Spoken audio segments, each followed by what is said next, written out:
Thank you, Madam Chair, and thank you to our witnesses here today. I want to begin by first echoing my colleagues' comments that we've heard throughout the hearing here, and join them in mourning the loss of American service members who were killed in action these last few days. My thoughts are with their families, with a service member who remains missing, and with all those injured during the strikes, and I will continue to pray for their families. Secretary Hegseth, over the course of the war with Iran, I have repeatedly expressed concerns regarding the administration's lack of a winning strategy and repeated contradictions about the state of the war. Frankly, it doesn't help that you and your president continues to mislead the American people. You and the president have repeatedly said that the war, as we've heard over and over again, is almost over or already won. In fact, the president alone has said the war is almost over more than 30 times. On March 1st, the president said, we'll be done in 4 or 5 weeks. On March 9th, he said the war was very complete. On April 8th, he declared total and complete victory, 100%, no question about it. On the same day, you declared Operation Epic Fury was a historic and overwhelming victory on the battlefield, a capital V military victory by any measure. And yet today, July 21st, we have soldiers whose remains are sadly going to be returned to their deeply grieving families tomorrow. Clearly, the war is not over yet. After months of conflict, our strategy to win remains unclear. I have long said the United States has the strongest military in history in the world, and I have no doubt that our brave service members can execute any mission and prevail in any battle. But without a clear winning strategy, we're at risk of being in another forever war that'll put our service members in continued harm's way and continue to cost taxpayers billions of dollars.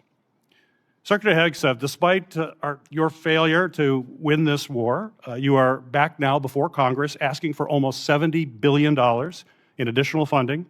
You're asking the American people for a blank check because, once again, the Trump administration's efforts have been an utter and complete failure to win this war to this point.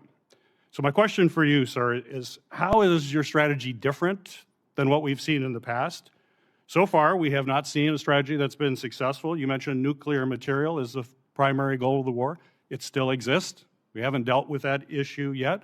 You talk about the destruction of missiles, and yet the missiles that we saw hit recent targets are actually somehow more lethal, more deadly, more maneuverable than what we have seen in the past. So they're obviously improving their munitions. The Strait of Hormuz is still closed, reminding everybody it was open before the war. Prices were lower for everybody until the war, and it still remains closed. And of course, tragically, people, service members, our warfighters, who we care deeply about, are still dying. So what's different?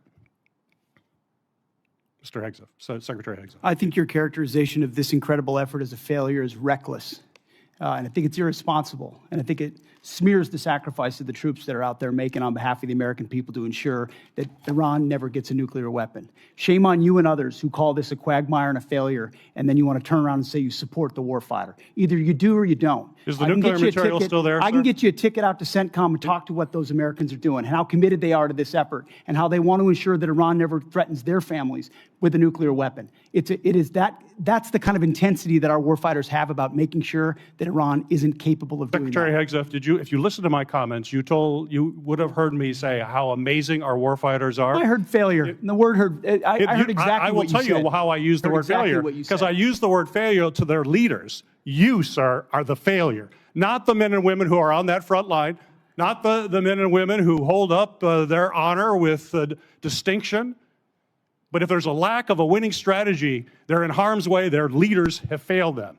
And that's what's happening. We have political leadership. You don't have a strategy. You don't have a long-term plan to actually win this war. Win the war. The men and women are going to be able to do it, but they need to have leadership. When will you show Of course we have leadership. When will you show leadership? Why don't you leadership? show some leadership and stand up to your fellow Democrats who won't fund the troops, who stand and play partisan politics while you don't give us the money? You want to stand up here and talk about the troops? You won't show any political Secretary courage to actually fund our department because you have Trump derangement syndrome and can't actually commit to anything meaningful. So I put this on you, Senator. Secretary Hegseth, you have trillions, you have over $1 trillion. You're asking for $1.5 trillion. It's not a question of money. It's a question of leadership and understanding what it takes to actually win. Political cowardice of Democrats who won't fund the troops. Senator's time has expired. Because the flag still stands for freedom, and they can't take that